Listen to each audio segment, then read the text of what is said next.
Veterans Day. Colonel Craig Flowers will join us momentarily. Native of Texas. He's been in the U.S. Army, decades overseas, 3 years in the Kingdom of Morocco as well. He spent his final military assignment at West Point, and he is a motivational speaker. I've heard from him. He's on the horn in Austin quite a bit with those guys, and Colonel Craig Flowers joins us on Sikkim 365 Radio, 365 Sports. Craig, Paul, David Smoak. Colonel, how you doing? How's the day going with you today? It's going great, Smoke Show. I'm reporting today from across the Red River. It's wedding week. We've got 3 daughters, and of course, the wedding is Saturday. And the kickoff is at 11 a.m. right there, and we're going to be taking photos. It's just one of those things. I don't know how. I told the other 2 daughters that you can get married, of course, but come on, we got to get off the fall schedule. I bet that went over like a brick, a lead brick. What does Veterans Day, other than the obvious, mean to you?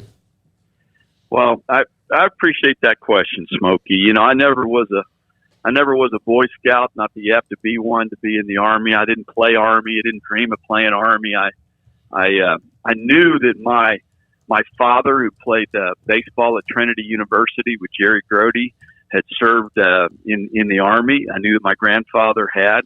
And when I was 18 years old, I just wanted to play baseball in the Southwest Conference. And so I had to figure out a way to do that. And I visited your great campus when I was 17, 18, and ended up playing baseball at Ranger Junior College for a year, and then played at TCU during the 80s. So I was able to get in the Southwest Conference, but I didn't know anything about the Army. I just knew that it was something that was kind of special, and very few people did it. Less than 0.5% served on active duty, and graduated from TCU there, and went into the Army as a second lieutenant, and didn't have any intention of making the Army a career. Was going to do 4 years and get out and go do some other stuff, be a baseball coach, which I later had the opportunity to do up at West Point. I was assistant baseball coach in 2005, and I'm required by law to tell you that we swept Navy that year. And ouch! But I did find a little niche there that reminded me a lot of playing Division I sports, and it was this team concept, this idea of being part of a team. And thankfully, I had the privilege of serving alongside some extraordinary special operators, one of which is my best friend here, and retired Green Beret. We met when we were young captains at Fort Leavenworth, and Pablo Escobar had put a bounty on his head and pulled him out of Bogota, Colombia, and he ended up sitting next to me, and we became lifelong friends. He was a hockey player out of Boston College.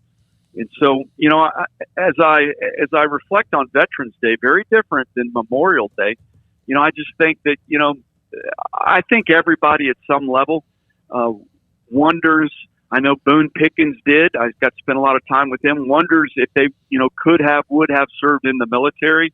And some of us had that itch that we just kind of had to scratch for one reason or another. And I tell you, it was a privilege. It was a privilege to do it. I would do it again. I'm glad that it's over. I miss the brothers and sisters that I served alongside, but they're very much like my old teammates at TCU. And when I take, stage and talk to groups, whether it's, Michael Dell's senior staff or football coaching staff, and sometimes Coach Grant Taff and I will be on the stage together. Sometimes I get the privilege to open up for him. I kind of look across there and think, we're trying to train a group of young people here, physically, mentally, emotionally, spiritually, sometimes to sacrifice themselves to win. And that's what we did in the military. Douglas MacArthur, who was the captain of both his football and baseball teams at West Point, he said, "On the fields of friendly strife are sown the seeds that on other days, on other fields, will bear the fruits of victory." And having had the privilege of serving in the Army and also playing sports in college, I consider myself very, very fortunate, and it was a privilege to serve. Right before I got on the phone with you, I received a text from Alejandro Villanueva. Who's that? Well, he's 6'10". He played split end for the Army Black Knights. He's the biggest man to have ever graduated from Ranger School.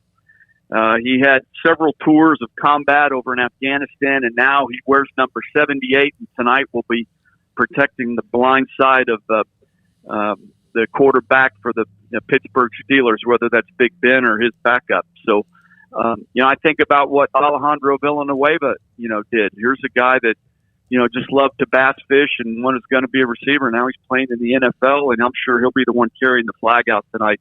It's a special day.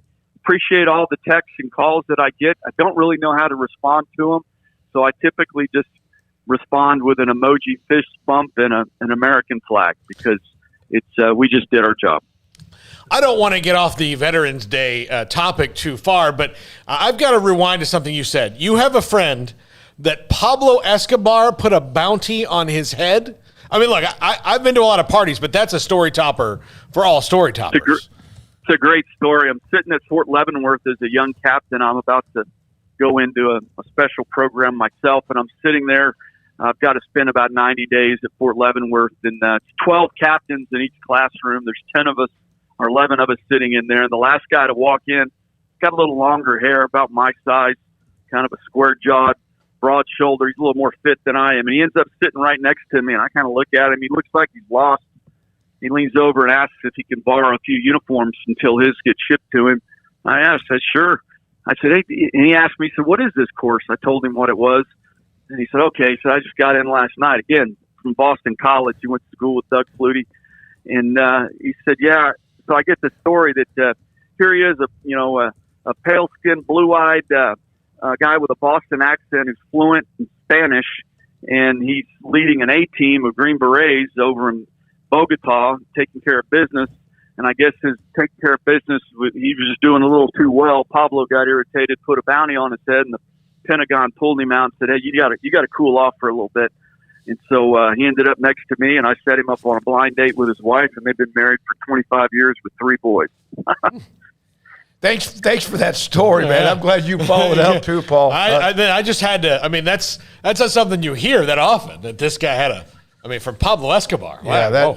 Yeah, Colonel Flowers, you I would think you do motivational speaking engagements and much. And by the way, those you can look them up online and it's there. You're on the radio show. You've been with us. This is your second or third appearance with us as well. Motivational speaking. What is the trick to that? Other than I'm sure you can command a room because of what you've commanded in your life, but what's the trick to that, making sure people are actually listening to you?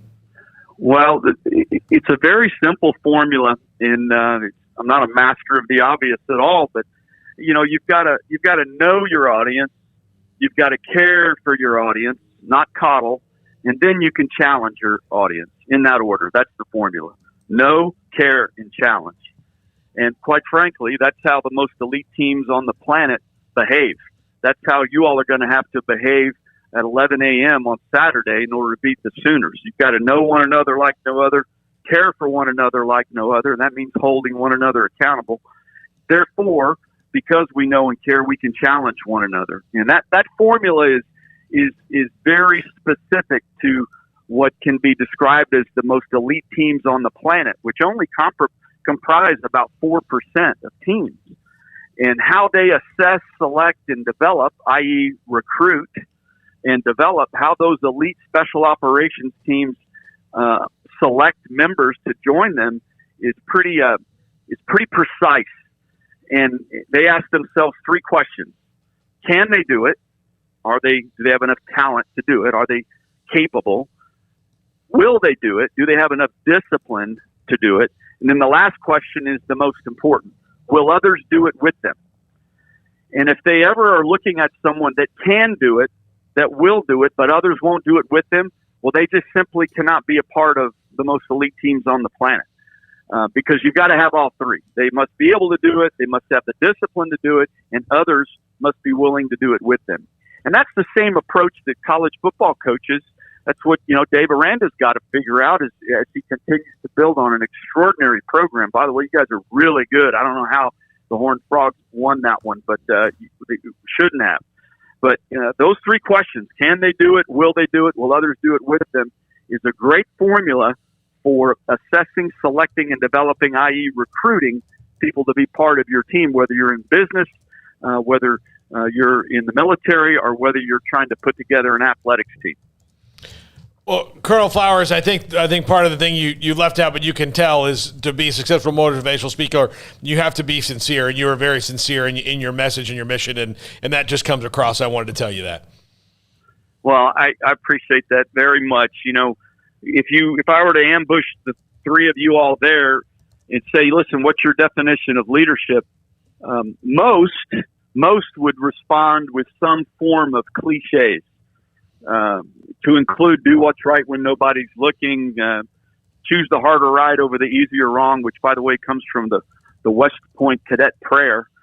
And you might feel some other ideas of leadership, lead by example, that sort of thing. But in its truest sense, in its truest definition, leadership is nothing more than service to a cause.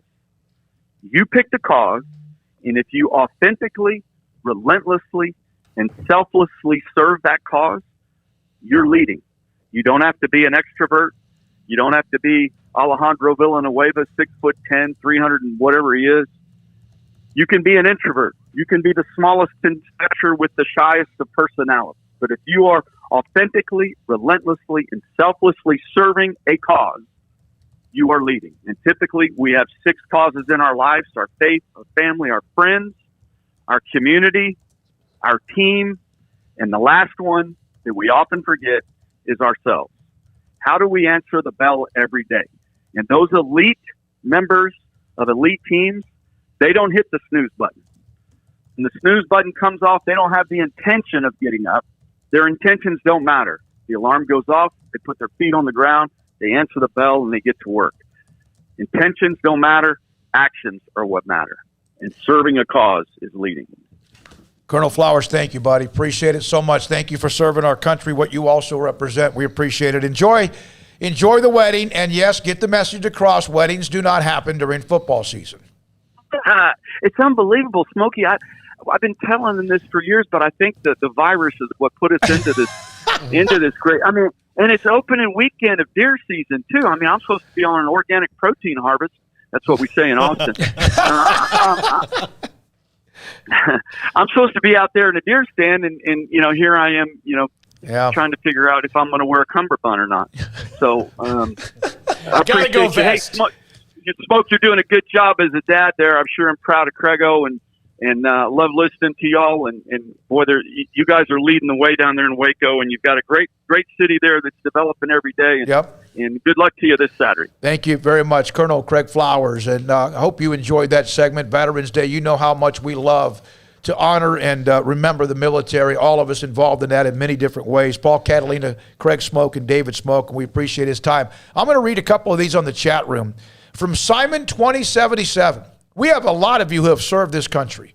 So how many of us on here are veterans? Served aboard the USS Cascade AD-16 and the USS Canopus AS-34 back in the 70s. Yep, I'm an old turd. Here's from Eric. Served in Fort Leonard Wood, Missouri.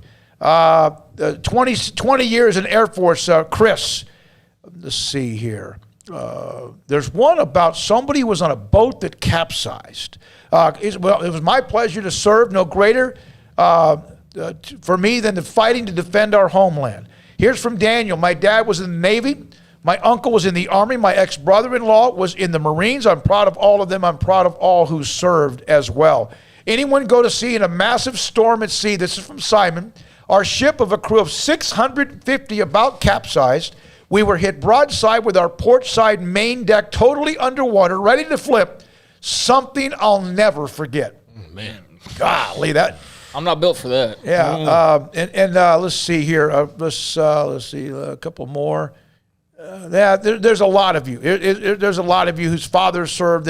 From Chris pulling out of Afghanistan, those who were hurt will be hurting with the way we left. There's a couple of messages about that. From JG, motivational speaking. Don't use a sketch pad and dry erase markers on stage with kindergarten handwriting. Teo Lopez. I'm not sure. Teo Lopez. Not sure exactly what that is. But that's a lot of you. Thank you, a lot of you who have responded. My dad was career Air Force as an air traffic controller from Paula. He's in heaven now, but always so proud of his service. My father was a combat veteran with U.S. Army, Air Force in the South Pacific Campaign, S. Michael DeHart. And that's it. So we appreciate Colonel Flowers for being a part of the show. All right, we're open in the 4 o'clock hour to start. Max Olson normally at 4. We'll be at 5:15. Craig Smoak and Paul Catalina. We have Armstrong here. Jack is here. Hayden is here. And intern Pearson is here. I think that's the first time I've actually remembered the intern's name the first time. And we appreciate you being here. 254-339-1122. Text and phone calls. Chat room next on Sikkim 365 Radio. Pioneer Steel and Pipe.